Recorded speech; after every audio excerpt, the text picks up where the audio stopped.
Hello, everyone. Thanks for joining us tonight.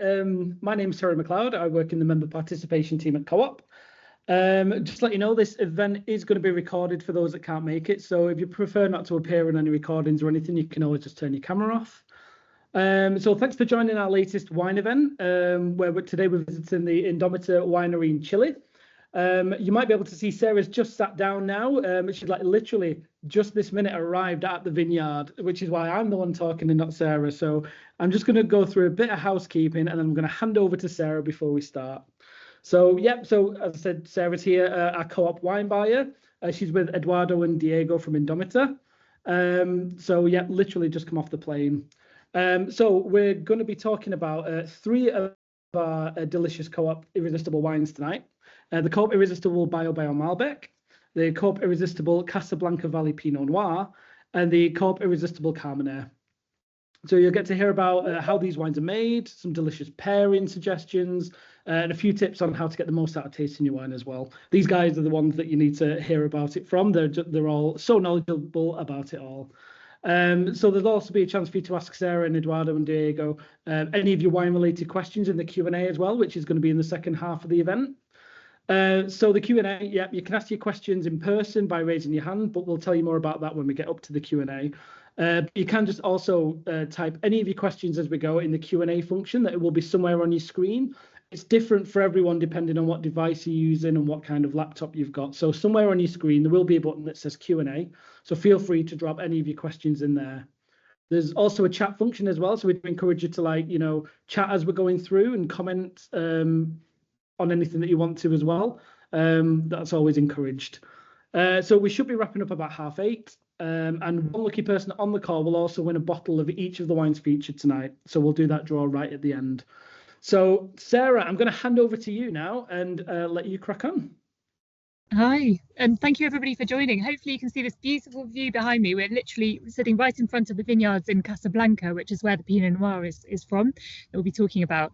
I might ask Terry if you can just share a couple of slides to start with.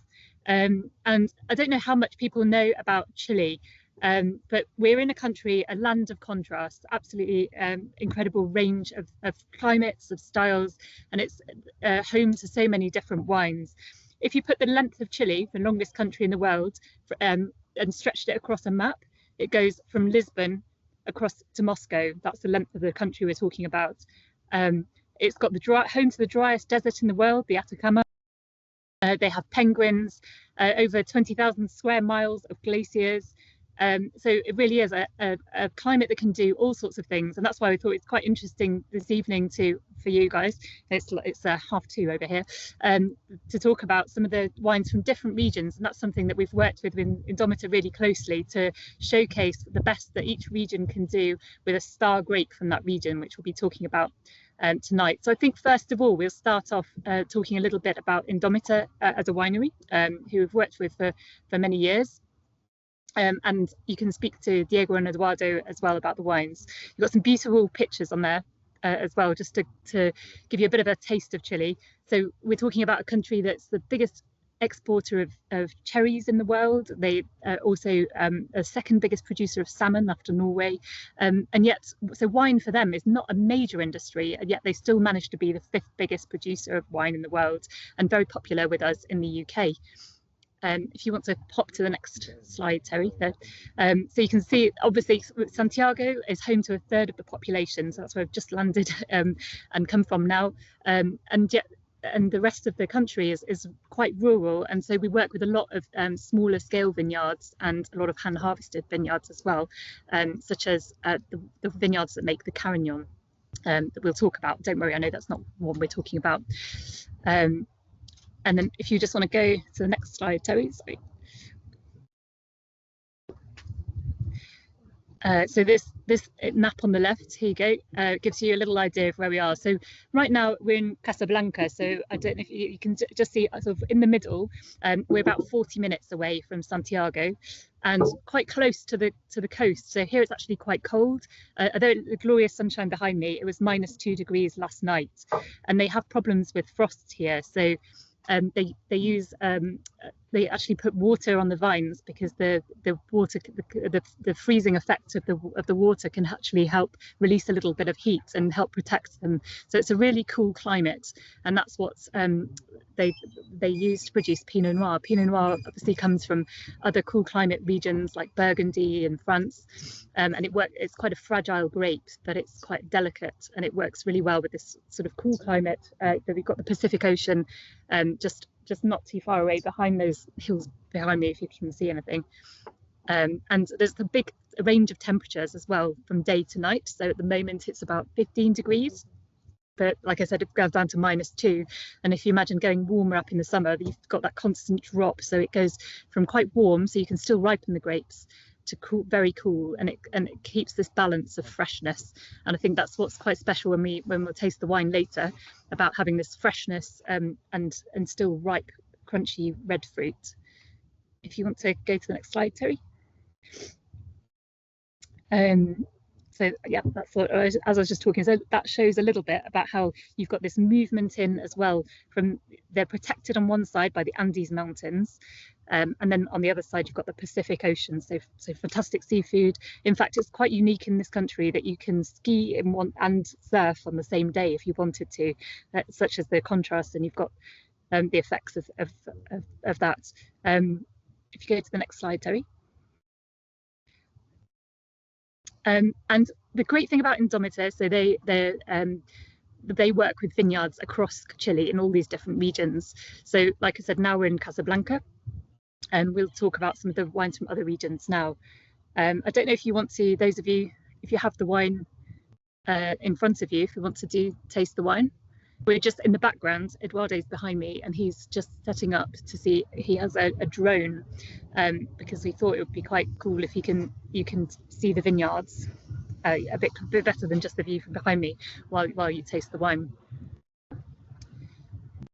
So Casablanca as well is really well known for Chardonnay, and when I'm here now with them, we're going to be working on the blend of a new Irresistible Chardonnay from Casablanca as well. It's again quite a fresher style of Chardonnay. A lot of you might like Chablis. This sort of fresh, crunchy fruits, not the sort of riper, fuller styles that you might get from California, for example. So we're working on one of those. And then while I'm here, the reason that I'm flying around and I've just come from Argentina is it's their winter. So they've had their harvest.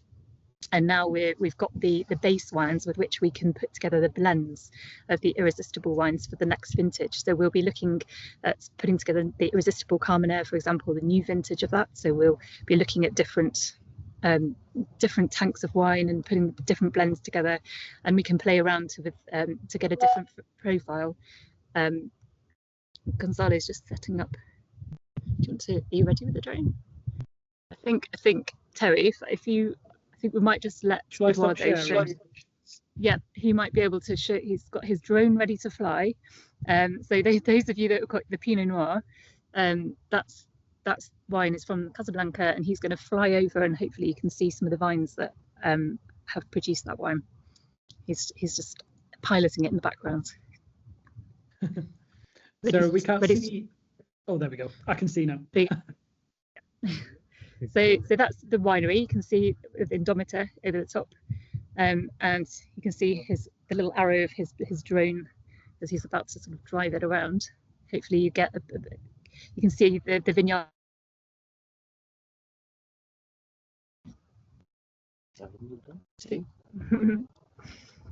So he's just rotating it now. So you can see it's really quite dry behind the mountains. So they do have to irrigate here. And they have a lagoon which you might be able to spot, which provides a lot of water from the vineyard. That's like a little lake just about next to the vines.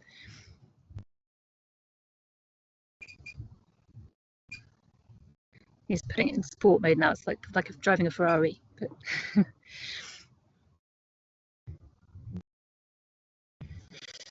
and while you're flying over the vineyards, one thing that we've been working on, it's taken 3 years, is we have now converted these vineyards to fair trade. Fair trade's obviously something that's very big for us at Co-op. We sell 80% of the fair trade wine that's sold in the UK. We sell, and we're the biggest retailer for fair trade wine in the world. It's something that is increasingly important for us. All our wine from South Africa is fair trade, and we're increasingly working to increase fair trade wine from South America as well. So Indomita have worked with us on that conversion process. So the Pinot Noir will now have fair trade on the label as well. And we'll have a committee of for the workers who decide how they spend that fair trade premium money that they get back on every bottle we sell, to develop projects that benefit them as a community. Can you see? Oh yeah, I can see the drone behind.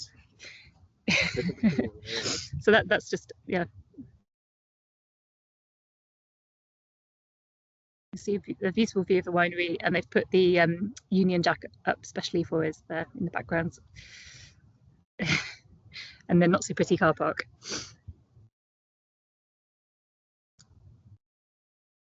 Okay. Should we taste the Pinot Noir to start? Okay. I don't know if you want to say anything, Diego, about the Pinot Noir. Acá, Sarah? Yeah. Or here? If you want, it's up to you. Hello, so Diego, everybody. Do you remember from the País? Some of you met. I'm just going to pour some Pinot Noir for us. But I don't know what you want to say about the Pinot Noir. So everybody, welcome. Here with the Pinot Noir, we are in the vines just next. The Pinot Noir we have in the slopes of this field. We certified also last year's fair trade.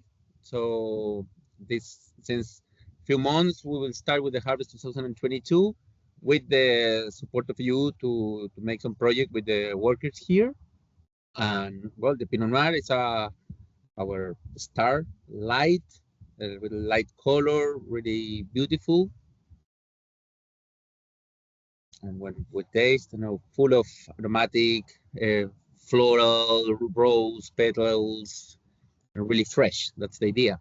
I always think of it like summer pudding in a glass, and it's one that actually, if you're not a fan of red wines, is quite good. You can serve chilled, like as a lighter red. That if you're not some a bigger fan of heavier reds, and you want something a bit refreshing, then it could be nice to drink it that way as well.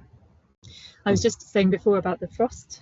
Yeah. Yeah, and that you have problems sometimes, and how you manage that. Yeah, the spring is quite cold as we are really near of the ocean. Mm-hmm. So we have of our vineyards that are in the bottom parts, a system to control the frost with water. We take water from the lagoon and we spray it over the vines. So with that, we produce a rain with a water that is in an average temperature of 8 degrees, but we have a frost of -3 or -4.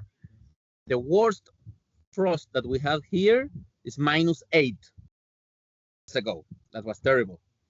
So with the water we spray, we produce a rain, and the vines, the new shoots, the buds, can support the cold temperature.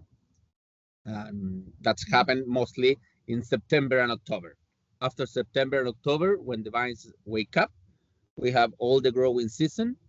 As we are really near of the coast of near Valparaiso, we have a fog mostly all of the morning. So it's really cold. It's cold. That's the key to producing this place, Pinot Noir and Chardonnay. Any questions about the Pinot Noir at all? I don't think we have at this stage. Hi Sarah. Richard's asked a question in the chat. He said, "What would be interested in how you would describe the nose of the Pinot? I get menthol or mint rather than farmyard." Okay. Yeah, people say French Pinot Noir can smell like farmyard. Yeah, it has got a sort of leafy smell, like maybe a little bit like blackcurrant leaf or something. But I always think of it, yeah, like I said, some summer pudding or that sort of fruit, cranberries, crunchy red fruit. Great. Hopefully enjoyed some. Sarah. I always tend to get this wine for Christmas Day. I think it's always a good one to have with like a Christmas dinner. It always seems to go down well at our house anyway. Really good with turkey. Do you want to share the slides again, Terry, and we'll carry on as well? Sure, one sec. While he's putting his drone away. Yeah. If we're not too far away, I can sit down behind. I'm sorry, I wanted to make sure you can see us. Yeah. We'll just move the computer a bit nearer. Sarah. So I think if you go to the next slide, and the Carmenere. So Carmenere is it's an interesting grape. I think it should have its own Netflix show, because it came over. Thank you. It came over originally to Chile by French people, actually, that brought over. They thought they were bringing Merlot to Chile, and people started noticing that the leaves turned quite red, and they were like, oh, Merlot doesn't do that. That's strange. And they did some tests and found that it actually wasn't Merlot at all. It was Carmenere. And Carmenere, I think, is the Chileans' answer to Malbec. It's something it's something quite special, and I think deserves more attention than it probably gets when everyone's so wild about Malbec from Argentina. But the name Carmenere comes from the French crimson Carmen, because that's how it originally got its name, and it's quite a spicy grape.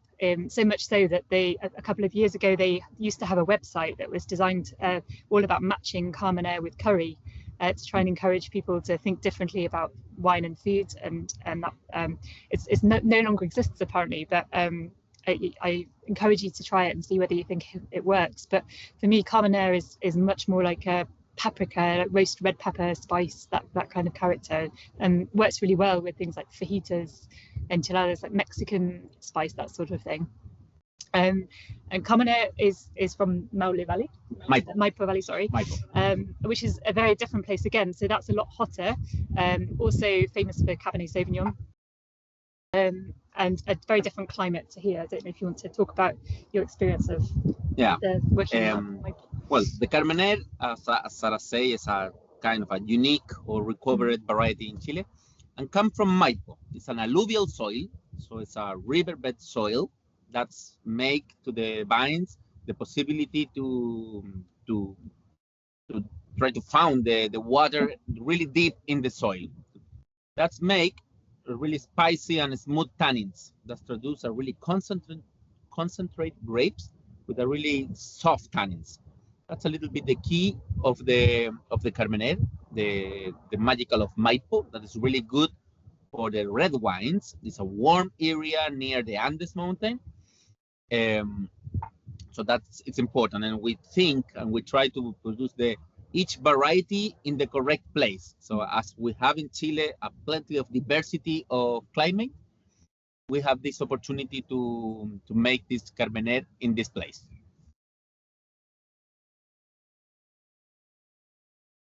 I think it's a good one to try if you like Cabernet Sauvignon, or if you like Malbec, but it's sort of not super heavy, but it's sort of somewhere in the middle, and has that sort of spicy, slightly savoury character. I'd be interested to, if anybody's trying it for the first time, to hear what you think. I think it's something quite unique. It used to be used, and it still is, one of the grapes that they allow in Bordeaux for making blends, but they lost a lot of their Bordeaux, the Carmenere in Bordeaux, with a combination of frosts, and then they had something called phylloxera, which was it's like a tiny insect basically that feeds off the roots of the vines, and we were actually to blame, because we brought the first ornamental vine to Kew Gardens in London. This is back in the 1800s, and accidentally introduced it to Europe, and it wiped out 2/3 of the vineyards, so they lost a lot of that. And yet some of the vines that were in Europe at the time have ended up in Chile, and I think this is a great example. It's of a grape that's got its own personality now, and has a big following. So hope you enjoy that. Is there any questions about the Carmenere? So you've tasted Carmenere from Casillero del Diablo, okay. Great. And a perfect match with chicken curry. Well, I'll have to give it a go, but it sounds interesting. Yeah. Yeah, I do think it has got that bell pepper character, like you say. It's sort of nice spice, and with paprika, roasted red pepper, that kind of thing. And we also interested about Carmenere, this green pepper, for example, is a character that this variety. And it's the variety that achieved the ripeness later than all the other varieties in Chile. It's the last one that we pick, that we have make the harvest. And when we wait time, the tannins get softer. So normally our Merlot used to be really, really good because we have Carmener mixed in the middle.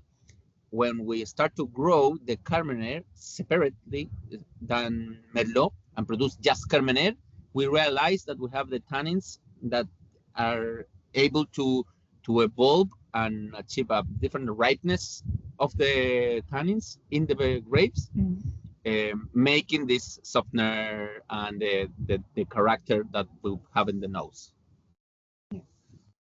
Of the Carmener, there. Great, some good feedback. Thank you. Thanks. I don't know. Do you have a favorite grape? For me, I really like the Malbec. Malbec. Ah, see. Malbec and Carignan, I really like. Yeah. Well, we have the Malbec to taste as well, but it's a Chilean Malbec, so think outside the box. It's not all about Argentina. Diego makes an amazing Malbec from Bio Bio, so for that we're going so much further south in Chile. Again, a completely different region. The big industry there is actually the paper industry. There's eucalyptus trees everywhere for producing paper. And in fact, that causes a problem because 2 years ago they had really bad fires. Exactly. Really bad fires because eucalyptus is so flammable that it burns. I don't think you had a problem with your vineyards. But well, a little bit, but not a big problem with the vines. Yeah, because you can have a problem with smoke taints where you just can't use it. It's like drinking barbecue juice in your wine. So they've put some lovely pictures. This is actually last time I came to Chile in Bio Bio. Again, it's a cool. So we're going away from Maipo, where it's a lot hotter, to cooler again, much more southerly and more a more sort of consistent, cooler climate. So quite interesting for you to taste that compared to what you taste from Mendoza, for example, from Argentina. Yeah. Aha. Yeah. So here we go. We have it here.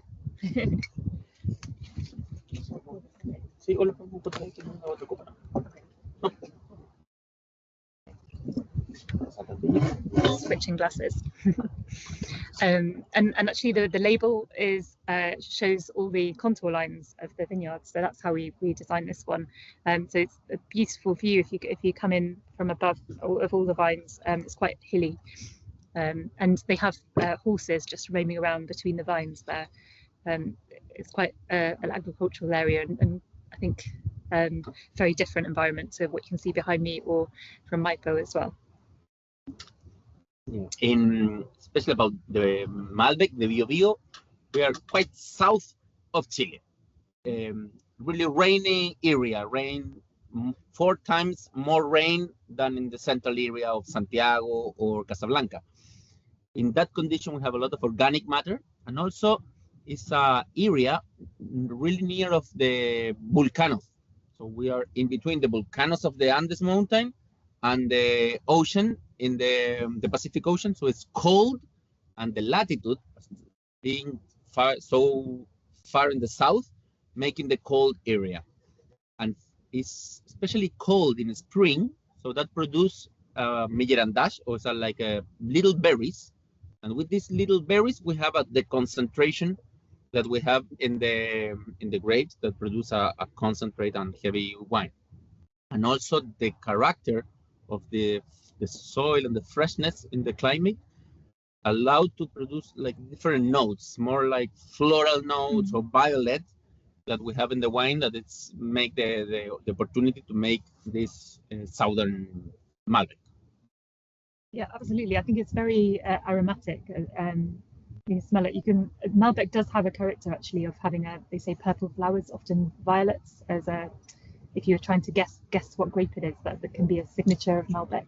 But I think this is in particular is a very aromatic style of Malbec and still very fresh. And like Diego says, when you have the smaller berries, you get more tannin and more concentration as well. So that helps with the style. And we have a question about climate change and how that affects wine produced in Chile.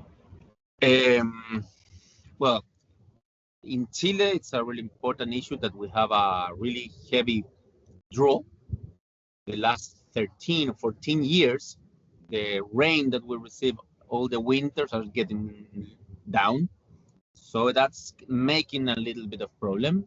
Some areas doesn't have enough water for the irrigation. And also we have, for example, as Sarah say, really heavy fires we have in the south, and also near here we have near Valparaiso, near a city, a big problems. That I think is the best, the main problem that we have. It's not changing a bit, and it's not so normal how we used to be. And the rain, I think, in the last year was the worst. Until now, we have a really good year. We achieved in Casablanca, for example, 400 millimeters of rain. In the year 2020, we have 72. So now we have 400. So we are really, really happy of this year that we have more rain.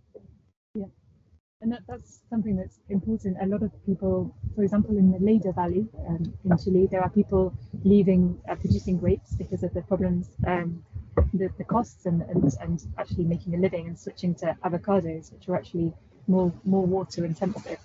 And there's a lot of problems with water management generally for getting the minimum you need for your grapes to survive.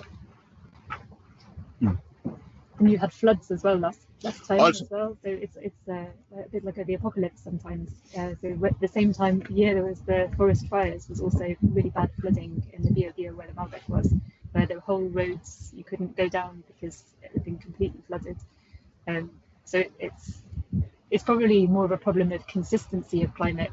It's not just it's getting warmer, but you can't predict what happens from one year to the next, and it's very hard to plan, and when you're trying to work the vineyard consistently, it's quite difficult. Yeah. Exactly. We're working to be prepared for what can happen. We never know, but until now, we're still with a really good climate. The condition is still almost the same. So we have the typicity in the wines to be, for example, in Casablanca, a cold area, or we have a lot of rain in the south, so keeping the typicity of each of the areas that we have, different terroirs that we have for production. Yeah, absolutely. I don't know if we should maybe mention the other wines, the irresistible ones that we're not showing, because the reason being that we wanted to show wines tonight that you can get easily in all our stores. And from feedback before, I know sometimes if we show wines that are, but I thought we should just mention, so if you see them, you might want to try these as well, but Diego's also involved with. So one of them being the País, which I know we had 85,000 members involved with.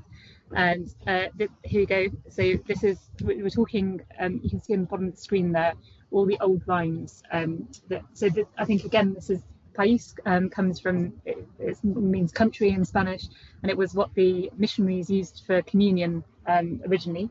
So it has a long history, but there's a lot of people that just make it into almost huge just plastic containers, and it's just what they drink at home, and they're not proud to do something with it, even though it has a fantastic history as a communion wine and comes from these beautiful old vines. When I was there with Diego, there were even vines that had birds' nests on the vines because they were sort of very little intervention. They're very natural in the way they're managed, and they have this beautiful intensity. So they're quite a special wine. And this, so if you have a chance to try the País as well, on the slide you can see their sort of traditional meat stew that they eat there from this region. I think it's definitely worth giving it a try. This is from the Itata. I don't know if you want to talk a little bit about. I think Itata is like this País. It's a little bit like a Pinot Noir. Mm-hmm. So it's light body, fresh. Maybe you can drink it a little bit cold, and it's full of aromas, fresh, easy to drink, and it's our heritage. Is an area, Itata, where we have the first vines that arrived to Chile 500 years ago. Start in Itata because it's in the south where they have rain. And until now, there is not irrigation, just dry farming, and it's a really mature vines without many integration, with low yield, and that's the tradition of the country areas in Chile. Yep. Yep. We have a question about to what extent the local people get involved with the production of the wines. And this is maybe an example because you're working with two growers, aren't you? Exactly. For these grapes. Yeah, two families are the herederos. How you say herederos? They've inherited the vineyard. Yeah, so it's little vineyards in the little hills that in this area that just the alternative that they can do with the soil is to produce eucalyptus tree and harvest in 15 years. So they keep the vines that doesn't produce too much. They keep the grapes, produce a wine, and this is the alternative to keep working the land, to keep producing the wine in this area. This area of País used to be the most popular and the more massive wine in Chile, and each year is decreasing. We are trying to push it, to show it. It's not the structure, the super heavy wine as a Cabernet. It's a light wine with a lot of character and typicity, and that's the idea to show it. I think that was the idea that we talked about. We have Pinot Noir, we have Cabernet Sauvignon, the international varieties, but we've been working together for a while to find to reflect the different regions and find something that has its unique personality. It's very Chilean, and it's something special that Indomita can do with us. So that was the idea behind the País. And the label was designed with all the input of the members as well. So thank you very much. It's still my favourite label, apart from maybe the Carignan, which I'll show you as well. It's also good. The Carignan, again, apologies for showing you ones if you haven't got them, but we thought it would be a shame to, when we have Diego here, to not talk about the other wines that are in not so many stores, but we can share store lists if people want for those. So we have the Carignan here. This is from Maule. And it's the idea behind the label on this is to try and suggest the idea, because these are hand harvested, so it takes a lot more work to harvest by hand than it does by machine. Carignan, I think, is quite a spicy but quite sort of sweet fruited grape, and something again quite with a lot of personality that I recommend you try if you haven't tried before. So your thoughts on the Carignan, and on Maule as well? I think, well, Maule as Citata also really old area, a lot of tradition. Is I think the key of the Carignan is the old vines. More than 60-year-old vines in bush vine is worked manually. We can use tractor or work with horses. We can do it, but it's not easy. And it's a vineyard cultivated by a family related with us. We have a long contact with them, and works really good, intense, with a lot of character. Have a heavy volume wine as the Cabernet, but also a really good acidity. So it's really good for meat, with a fat, how to say, meat with a fat grasa. Yeah, sort of heavy. Really good for the dinners, and works really good. Yeah. And the other wine that they make, just if you keep an eye out, is from, and this is the same region as the Carmenère, so it's the Cabernet Sauvignon from Maipo. So that's a classic grape, but still number one from Chile in terms of red varieties. Very famous history of Cabernet. Even back in 20 years ago now, Chile beat France. They did a big tasting of wines of Bordeaux, and a Chilean wine actually beats the French wines as a classic Bordeaux example. So I think Cabernet from Chile is fantastic. It's great value and really expressive. So definitely give that a go if you can. And we have a question. I'm conscious, sorry, Terry, do tell us if we need to start answering more questions, but about what we do with the alcohol levels. Well, obviously that's can be a challenge. Do you try to keep the alcohol lower? If there's anything you do differently to balance it with the winemaking? It's a good question. We know they have now also the taxes issue that are getting increasing the price. Yes. We think that the first issue is try to work with the quality of the wine. So and achieve the correct ripeness, and if we do the mistake to try to harvest earlier, we can achieve some aggressive tannins that we try to go away. We are doing some trials with some techniques or machines to try to reduce the alcohol, but also that can affect a little bit the quality of the wine, make it more oxidized or more unbalanced. So we're trying to do a little bit lower, maybe 30.5 in some years, but there are some years warmer that when we achieve a lot of alcohol, that if we try to force the reduction of alcohol, we can achieve a wine not necessarily pleasant or with different character or in terms of quality. That we are trying to not affect the quality or the style. Yeah. Yes, it's about trying to get the balance. So you want the ripeness, you don't want too much greenness, and the ripeness of the tannins as well, so that smooth texture. And but it's something that is a balance between when you're harvesting and you're planning in the vineyard and then making the wine as well. Last year, interesting, we are trying to work. There are some yeast that need more sugar to produce 1 alcohol degree. So with the same amount of sugar that we have in the grapes, this yeast produce less alcohol. So with that, we can achieve, for example, 0.5% of alcohol less than we can achieve normally with a regular or classic yeast. Great. I'm conscious we've got Paul has been trying to ask a question for a while. So Terry, I don't know if you want to let Paul ask his question. Yep, Paul, if you there should be an option to unmute now.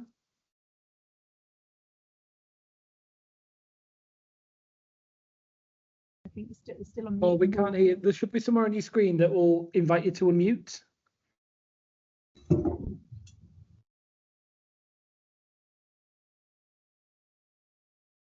Can you hear me now? Sorry? Yeah. Hey, there we go. Yes. Yeah, right. The Carmenere, a little green pepper taste. Do you agree or not? I think absolutely, yes. Green pepper and roasted red pepper as well. Do you like it? Yes, I do like it because it's not overwhelming, but it's distinctive. Yeah, it's a real asset, I think, to that wine. And by the way, what do you call a Chilean cowboy that's on the front of the label? Yes. The Chilean cowboy, the guaso. Ah, not a gaucho. El guaso chileno. Yeah. Right. Okay. El guaso con su chupalla. Yeah. Cowboy. Special hat, chupalla. Yeah. Okay. Thank you very much. No, thank you, Paul. Okay. Yeah, I'd really like to see Carmenere take on Malbec for more focus and attention. Malbec still is now the #1 grape in the UK, the red grape, the most popular. But hopefully, now you've tried Carmenere, you might give it a go as something a bit different. Do we have any questions from anybody else about any of the wines we've been talking about?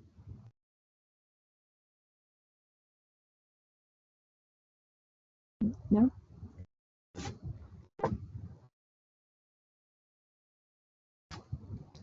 Everyone's very shy. No more questions? Okay.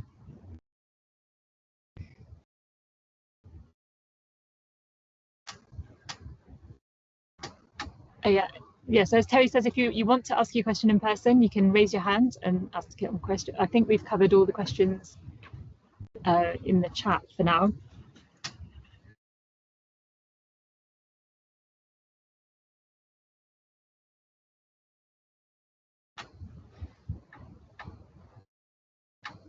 Yeah. Well, Sarah. Yeah. I was wondering if you could go through maybe some more of the pairings or what you would typically eat with these wines. I'd find that quite interesting. Yep. So with the Pinot Noir, I think that is one, like I say, you could have chilled and you could just have it on its own as quite a fresh one. But we do tend to recommend it for turkey and white meats, like a roast chicken, and nothing too heavy. I think it goes quite well with that. And if you're vegetarian, then mushrooms is a really good combination for Pinot Noir. I don't know if you have something different that you like to have with it, Diego. In Chile, our cazuelas. Like the stews that we talked about,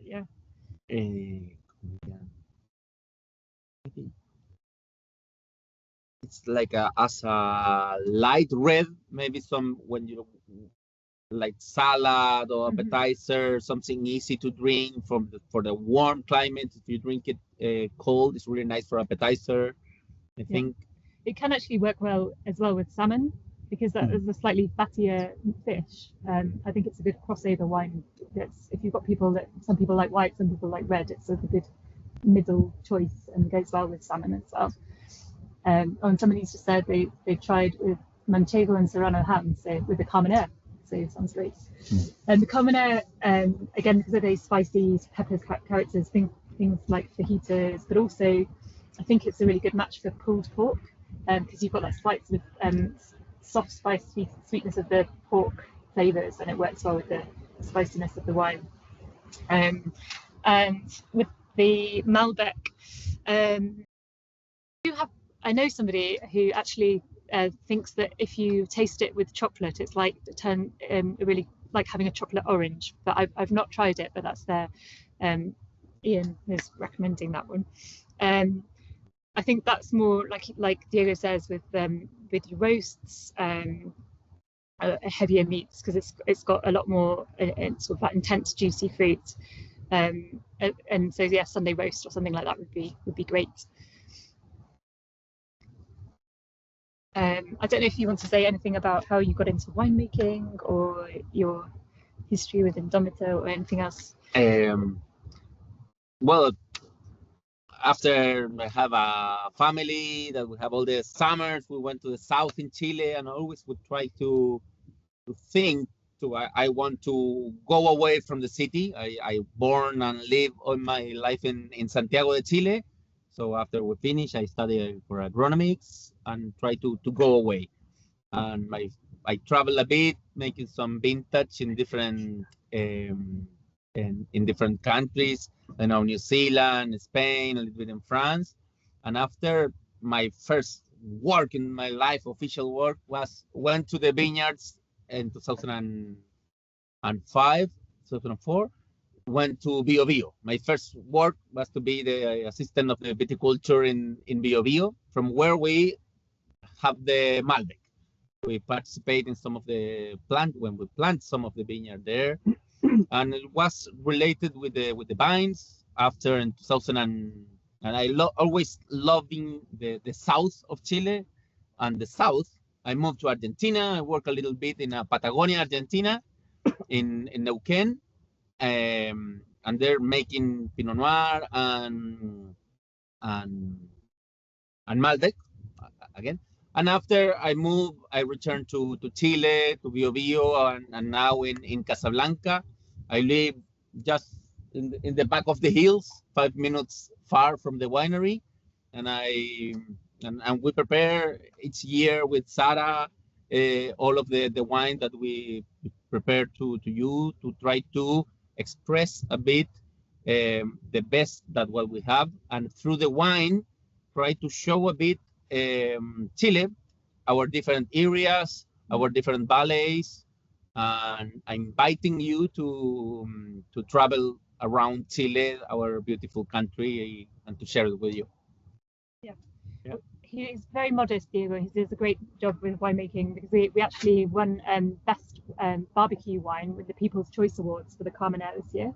So that's they're not wine journalists or anything. These are people voting for the best wine, and they chose the Carmenere as best barbecue wine. So there you go, some other food match for you. He also won a silver medal we've won before on the Pinot Noir and on the Pais as well. which you mentioned before. Terry's asking if we have other wines that we're doing. So obviously we're here working on the blends for these wines, but we are bringing in, we don't at the moment at Co-op have an Irresistible Chardonnay. So we are bringing in a new Irresistible Chardonnay that's from the Casablanca Valley right behind me. So that will be coming into stores at the end of September this year. So we'll be making finishing touches on that. We're designing the label as well at the moment, with some pictures hopefully inspired by the mists on the vines, like we mentioned, and you can try that from September when it comes to our stores. We've got a question, I think, from Pete and Marion, who've got their hands up.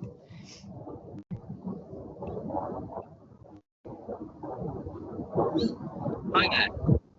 Hi. Hello. Long time no see. Hi there. Just wondering, there's so many different wines here. How many vineyards do you actually look after? And two, how many bottles of wine do you actually manage to produce each season? Well, here in Casablanca, for example, are 200 hectares. In Bio we have 400 hectares, and well, Maipo 300. So total is around like 1,000 hectares of vineyards. We bottle it, so we prepare all the vinification here in this facility in the winery that we have here. We produce during the year for all the countries. It's almost like 18 million of bottles. I'm trying to thinking, it's mostly of that is in the Reserva and Gran Reserva level, that level of the wine that's around the Irresistible level. That's what we try to do, not a massive wine, try to produce a wine from each variety in each valley. That's what we try to do as Indomita. Indomita also make our Co-op Cabernet and Co-op Sauvignon as well. Obviously, we're talking about the Irresistible wines here, but our sort of entry-level Cabernet Sauvignon and Sauvignon Blanc also come from Indomita. Wow. Yeah. So lots of bottles, Pete. Oh yeah, Lots of bottles. lots of bottles to try then. We won't wipe you out tonight then. Thanks. Okay, thank you. We've got a question, I think, from Novice as well. Novice. There you go. Can you hear us now? Yeah. Yes, yeah. Sorry, bringing the tone down a bit. We've actually just tried the chocolate with the Malbec, and all three of us, yes, you can taste chocolate orange. Excellent. Experiment. Excellent. I'll have to try that next. Yeah. There you go. I know somebody said, "Oh, what a waste of chocolate and Malbec," but obviously it works. A question as well about what we're doing about Fair Trade Fortnight in September. We're going to be doing another tasting. Hopefully you'll meet some Fair Trade producers on the call that we do then. If not in September, in October, we're definitely planning a session that's Fair Trade focused.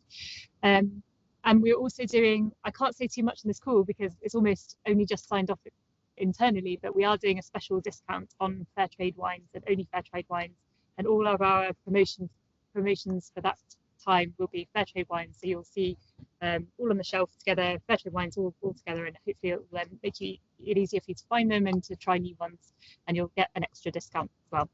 Heard it here first. Okay. Oh, in terms of chocolate, yeah, I'd probably say dark chocolate, because I think often with milk chocolate it can be a bit too sweet and can make the tannins seem higher in the wine. And that's to that question. So dark chocolate probably works better. If you're brave, even like an 80% cocoa or something with very unsweet chocolate can work well with red wine. Maybe we'll have to do a chocolate and wine matching tasting another time for you all. So there you go. 85%, there you go. So you've tried and tested here. Thank you. Great. Have we got any more questions from anyone? Does Pop have exclusive purchase over this wine from Chile?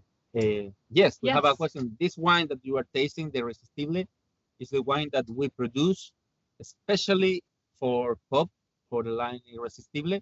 We are not selling this wine, this blend in other to other product consumers. That's a blend, and also it's a blend like designed by Sarah. For example, today after the tasting, we are going to work for Chardonnay. The idea is to achieve the blend of the different components that we have in the winery of Chardonnay. And Sarah, the final decision is Sarah to say like, okay, I like a little bit more of oak, a little bit more of fruit, vanilla, tobacco, to for example, in the Chardonnay, which kind of style she like, and she think is the wine that you will like. You will like. Yeah, because it's not. I think we touched on this, but for those of you that came to the tasting with Viviana from the Sauvignon Blanc, that it's not just here's the wine, it's finished, ready, done. So we work together and go, okay, so we want this style. How do we this maybe is a bit too tannic, how can we add a bit more of this one and get the softer finished wine, and we can, it's a bit like cooking where you have lots of different tanks of wine and you can put different options, 10% of this, 11% of this, and come up with a finished blend that we think is irresistible and hopefully representative of the style and the place, and that we think you'll like. Are all these wines? Yeah. Also, they're also vegan. Since 2012, in the winery, we don't use any animal origin products. So we don't have shells, the tail, cola, or egg, that the classic product, that animal product that you use in the wine. We have the certification of be vegan. Yep, that's the idea. Yep. Nothing of the animal inside of the wine. I have another question from Novice. Or unless you're trying a different kind of chocolate, I'm not sure. No, slightly more serious question this time. We were interested in the whole fair trade thing, about what criteria do you use to judge a wine to be fair trade? So fair trade, Diego can tell you. Sorry, it's got a bit of a sticker. To do because there are certain criteria in terms of pay for the workers, the conditions of work, so they have to the number of hours they can work, the conditions for them in the vineyard, which all, to be fair, I think are already Indomita work very well with. But then on top of that, some of the changes are around some of the vineyard techniques you can use. There's they're very strict on what products you can use in the vineyards, almost sort of more of an organic agenda as well. And then the other thing is that they for all the volume that's sold, you accumulate a premium, and that goes to the workers. So we don't have any input. The idea is the workers own it themselves, and they can use that money to spend on the projects that they decide. So obviously we have very big fair trade projects where we've been working for over a decade in Argentina, for example, where we've built a school and a water tower, but where you do tend to start small. So I have another new project in Argentina that's fair trade, and we've again just been doing that for 5 years now, and they get each year they will get about 50,000 euros in premium. That for a small rural community in northern Argentina is a lot of money, and they spend that in very different ways. So they've got a system where they give school handouts to all the kids to school. They get the exercise books and a school bag and things that they might find otherwise difficult to afford. They get we pay for them to have dental treatment, to have eye tests and glasses for people that need it. So it can be quite small things like that. Or they also now have a sports facility with a basketball, football courts that they didn't have anything for the kids before, that they've paid for with that money. So it's a way that can improve their community independently how they want to. I think that's the biggest benefit of fair trade, really. That answers the question. And also it's important that it's when for the vegan we have the this little logo. It's accredited or certified but international company, so that we produce under a lot of condition that is internationally recognized. And that's the key, because no everybody can say it's a fair trade. So this certified fair trade. And also important that the decision of the project that we finally would have to the community is decided by their own workers, the own people that work the land. They decide why they do or why they need. There's not intervention of the chief or the chief winemaker. We don't have decision of what we do or what they will do with the premium or the bonus of each bottle. So after they earn this bonus, they will decide what they need in each moment. And they also come and inspect the vineyards and the situation, so that they are happy to give them a license, because they have a license for fair trade for the vineyard, for the certified for that specific area as well. Yeah, hopefully that answers your question. Yeah. And okay, I think there's just a couple of questions about the Carignan, but we can send a store list for that, so don't worry about that. And good to hear that you're trying some new wines. Thank you very much, Diane, for trying some new wines they've not tried before. It's great. I don't know if you want to talk quickly about sustainability, because I know we were going to mention that and we didn't. What you do for as the winery, we have a certification that it's a code of sustainability that's designed by Wines of Chile.